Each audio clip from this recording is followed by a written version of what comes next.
phenomenon here.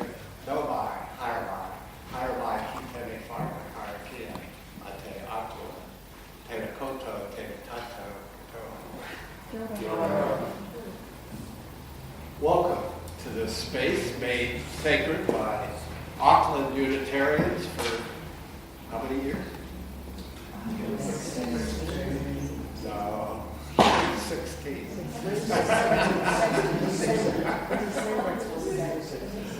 Gotta wait till December. This is a spiritual home where no revealed truths are promoted and no scripture or human being is accepted as infallible, except the minister occasionally. This is a place for searching for truth. But we are believers. We believe in intellectual freedom. We believe in justice. We believe in compassion and concern for each other and the whole world. We believe in commitment to those ideals which make us caring and active in the struggles for human living. We welcome you today. If you're here for the first time, you've come on a special day in the life of this congregation. This is the annual Sunday we welcome those who have chosen to become members of the congregation, adding their individual gifts, energy, and commitment to our common life dedicated to promoting our Unitarian values in Aotearoa, New Zealand. We hope you'll find the experience enriching. Just so you know, the service does not end until after you've shared a couple with us in morning tea. It is our sacrament of hospitality, and it won't be complete without you.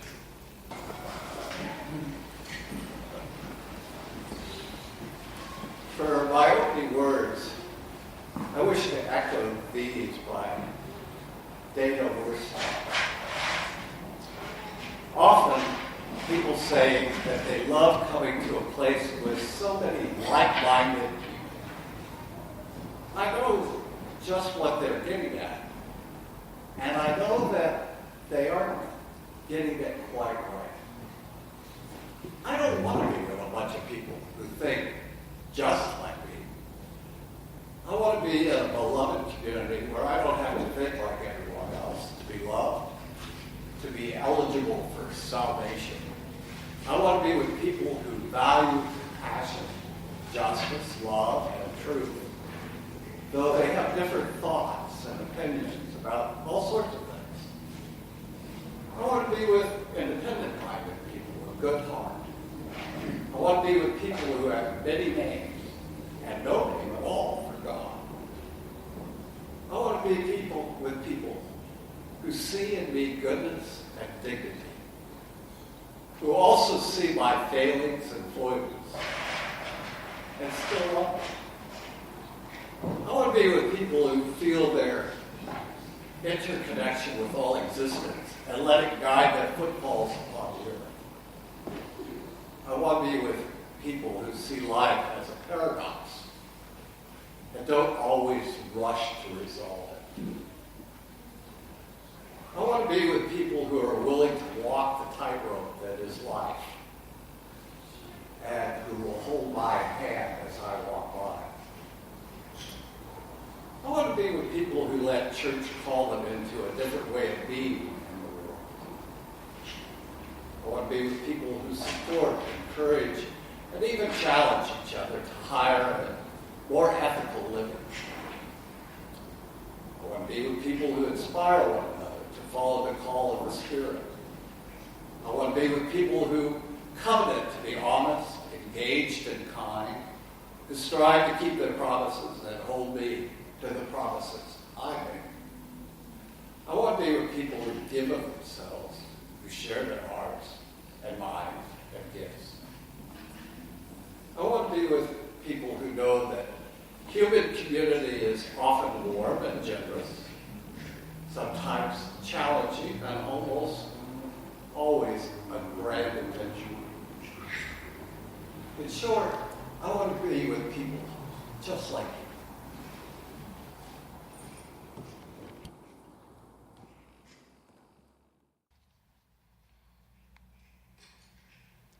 with humility and courage born of our history.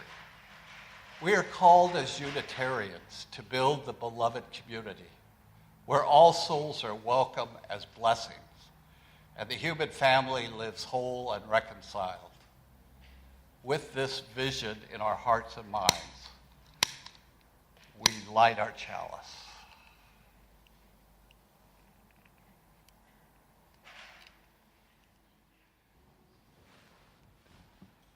It is now time, it being the third Sunday of the month. We hear a little bit about what the work of the Peace and Social Justice Committee and our collection will go to the work of the Peace and Social Justice Committee. So, Brenda, are you the speaker? You're going to have to use that mic for a minute.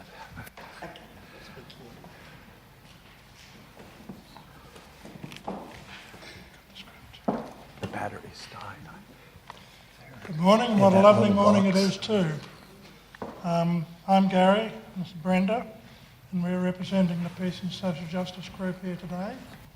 And it's wonderful that on every third Sunday of the month, the congregation gives very freely to Peace and Social Justice through the offertory. And with that contribution that we're receiving for Peace and Social Justice, we've been able to initiate a new project here in New Zealand.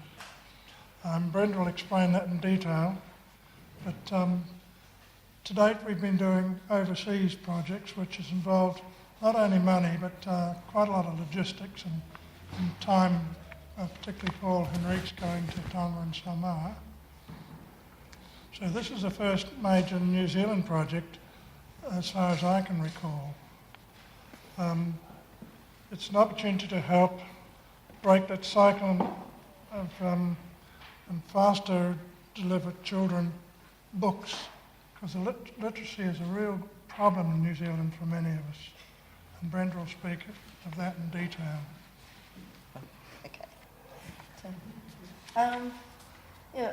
We've mentioned a little bit about this in earlier talks, but the Books and Home started with the author Alan Duff about 25 years ago, where he went to give a talk at a school and asked the children, what's your favourite book? And they didn't have books, so no one put up their hand because they didn't have books at home. And that was a big shock to him, so he developed this Books and Home program and spoke to different rather large international organisations, Mainfreight being one of them, and there are quite a number of others. And they got together and they started this program. The program is it's providing funding sponsorship for schools, and these are decile 1 or 2 schools. I think it goes up to decile 3, mainly to get books that they then give the children in that school. I think it's approximately 5 books a year, which means those children have those books, their names are in them, they can take them home. And over the years it starts to build up a bit of library there. And as Gary said, the statistics really are in prisons that there's about 70%, 60 to 70% of people in prisons have a reading level such that they can't operate. I'm not saying they're all dyslexic or illiterate, but their reading level is such that it's insufficient to operate in today's society. So there's a big link between early interest in books and the love of having education and being able to go forward. Through our group, our Peace and Social Justice group, we've identified a school, Decile 1 school, called Glen School in Glendowie. It's a multicultural school. It has quite a small role, which means it's probably more affordable for us to support it. Supporting the school is providing the funds in partnership with the school, so that our church would pay half, the school pays half, and that enables the the giving of books to these children. We hope you think it's a worthwhile project and very appropriate for our church. We've got some brochures here that you're welcome to pick up and have a bit of a look at. And at our meeting this after service, we'll be speaking more about it, and everyone's invited to come and sit in. You may be wondering about how we fund something like this. It's with we've got a specific, in the budget there's a specific peace and social justice category, and there's some members pledged to that as well as to the church. We also have donations, and more importantly is the third Sunday of every month. And it's this third Sunday of every month that has enabled, with the congregation's help, enabled us to look a bit further and to bring to everyone's attention a wider project, one that I hope you're all quite excited about. The project, once we become a funding partner with the school, and there's a few more hoops to go through with that, mainly just ticking the boxes, will enable, once we've got that relationship with the school, that enables us as a congregation to deal directly with the school and provide other help, like help with reading, help with breakfast in the morning, help with working bees, and whatever else is going on there. And we're quite excited about it because we think this is a great opportunity for the church to be doing something locally. Okay, so that's... These books are actually chosen by the children themselves, so they value them. They're not just someone else choosing them and giving them a book. They have a range of books and they pick what they'd like to take home. So that's great. There's other aspects of this which Brenda can tell you privately if you want to discuss it with her. And Henry knows about it. Thank you, Gary. Okay.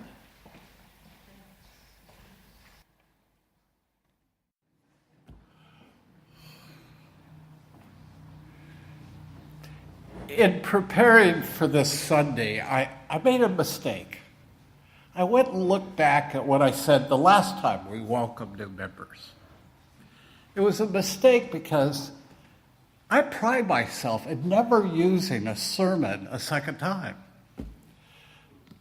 But I've decided to swallow my pride because much of what I had to say last year bears repeating. The reason being, declaring yourself a Unitarian comes with a problem. Friends and relatives, or just about anyone in New Zealand you meet who learns you are a Unitarian will ask you, what is that? And what do they believe? While other religions evolve over time, they consider that the revelations that began them as fixed and final in the past, never changing. But oh no, not Unitarians. We consider ourselves to be a living tradition, by which we mean that the truths we pursue are continuing to unfold. So how to answer the question, what is a Unitarian, requires acknowledging the answer is constantly changing. At the time of Francis David, who first gave voice to who we are in Hungary 500 years ago, it was a conviction that God is one, instead of 3 in 1 or 1 in 3, as the Trinity is described in the Nicene Creed. Being in disputable church doctrine, our position was considered heresy, making us subject to persecution by the dominant Christian denominations, Catholicism and Calvinism. Being welcomed as a new member in an anti-Trinitarian congregation at the time was not good for one's health. If you were to become a Unitarian in England after 1660, you would not only reject the Trinity, but also the idea that Jesus had existed before his virgin birth, meaning he was not God made flesh, but human. You would consider Jesus divine only because God had adopted him. You would not question that he had performed miracles. However, you would reject the idea of original sin or that Jesus died for your sins. You would be subject to persecution as a nonconformist by the Church of England until the late 18th century. After being welcomed as a new member, you might consider exile in America as a wise alternative to having your home burned down by a mob. If you were declaring yourself a Unitarian or a Universalist in colonial America, your beliefs would vary depending on which stream of what is now Unitarian Universalism is. If you were in a Unitarian church that had broken away from a Calvinist congregational church in New England, you would reject Trinitarian theology, but still hold Jesus to have been divine and to have performed miracles. If you were declaring yourself a member of one of the congregations Joseph Priestley, the man who discovered oxygen, founded on Socinian ideas out of Poland, you would believe in Jesus' humanity. If you rejected the idea that only God's predestined elect were saved, then you would believe in universalism, which held that a loving God would save all humanity, rejecting a need for hell. If you were becoming a member of a Unitarian congregation after William Ellery Channing's sermon on Unitarian Christianity at an 1819 ordination, you would hold to the novel idea of human goodness. This opposed the Calvinist view of the total depravity of humankind. You would also believe that theological ideas, including those in the Bible, could be subject to the light of reason. After the transcendentalist ideas of Emerson and Parker became the norm in the Unitarian thought, you would still consider yourself a Christian, but you would give reason prominence. You would not view the Bible as the Word of God or believe Jesus performed miracles. In fact, you would consider Jesus a transient idea not necessary to justify Christianity. You would find God in nature. You would strongly believe that it was up to humanity to make the world more socially just.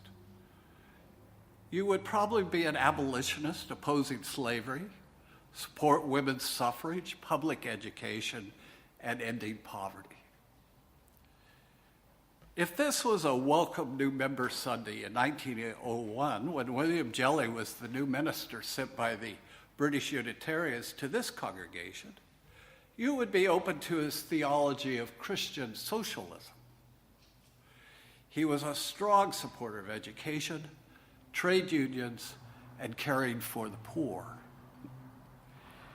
In the 1960s, when Noel and Thelma Blythe were our lay ministers, there was a newfound openness to secular humanism in our midst. This would correspond with the merger in the U.S. of the Unitarians and the Universalists into the Unitarian Universalist Association in 1961. During the turmoil of the 20th century, Unitarian and Universalist commitment to a free and responsible search for truth and meaning resulted in a wide variety of often divergent theological views. It became apparent that for the tradition to survive, our identity could not depend on sharing commonly held beliefs. They had to give way to commonly held values. With the merger, Unitarians and Universalists no longer claimed to be a branch of Christianity. While respecting their Judeo-Christian roots, they were prepared to draw from the wisdom of the world's great religions, as well as from science and humanism. So today, our newest members simply affirm the desire to promote the 7 principles that articulate those values and are prepared to support our community's mission financially and with their time and energy. The beliefs they hold may be quite different for one another. That makes us unique among religious institutions. New Zealand is increasingly secular and post-Christian in its outlook, and we fit right in. Over half of Kiwis declare they have no religious affiliation. This reflects more a rejection of religious institutions than a rejection of spirituality.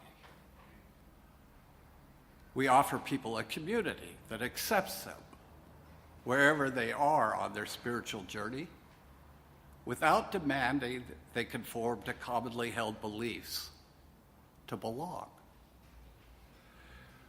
What that means for us who welcome our new members today is that we are prepared to make space for them to be themselves.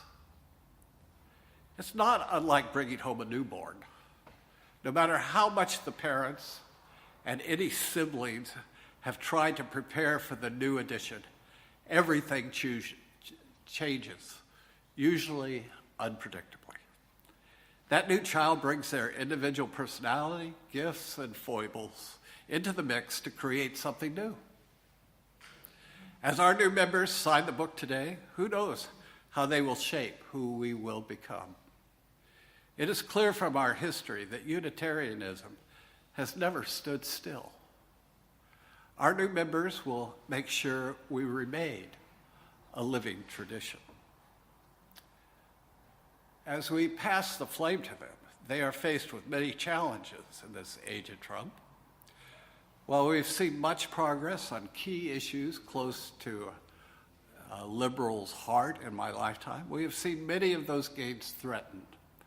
Other issues that have yet to be conquered, such as racism, gender inequality, climate change, war, the denial of human rights, and income inequality, seem to be losing ground. All of our 7 principles call us to not only sign our names in acquiescence to them, but to act to bring them into being. The flame sheds light on the principles and on those who do not share our values. Our commitment to respect the dignity and worth of every human being inconveniently includes those who oppose our desire to transform the world into something Jesus called the kingdom of heaven, a place where love, kindness, healing, and justice reign. The only response is to become our values, not just wear them.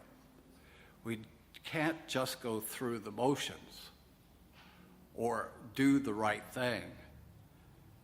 It has to become our passion, because to do otherwise is to lose who we are.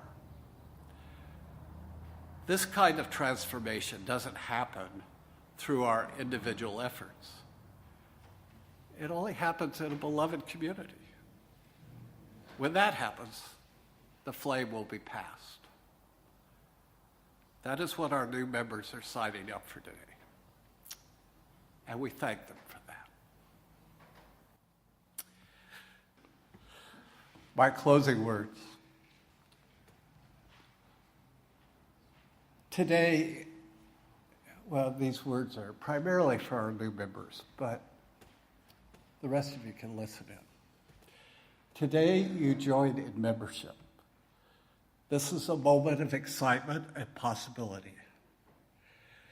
And although I don't wish to pull you out of this moment, I need to talk to you for a bit about a moment in your future.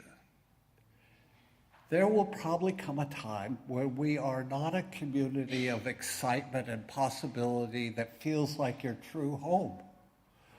There will come a moment when you question if you still fit in because we have disappointed you. Memorize the feelings you have in this moment because you will need them months from now or years from now. You will need them in the broken-hearted moment to come. When you realize that we together are not all that you thought we were. I'm not concerned. If every one of us fit, we would not be called to grow. This religion is not a thing you join. It is a thing you are called to co-create. So prepare now for when we break one another's hearts. Know what will carry you through that, and know who will carry you through that. Be ready. Hold on to this moment. And in this memory, for that time in the future when you're ready to turn away, your moment of remembership will be one of the most precious parts of your journey as a Unitarian. Today, plant the seeds in your heart that will prepare you for it.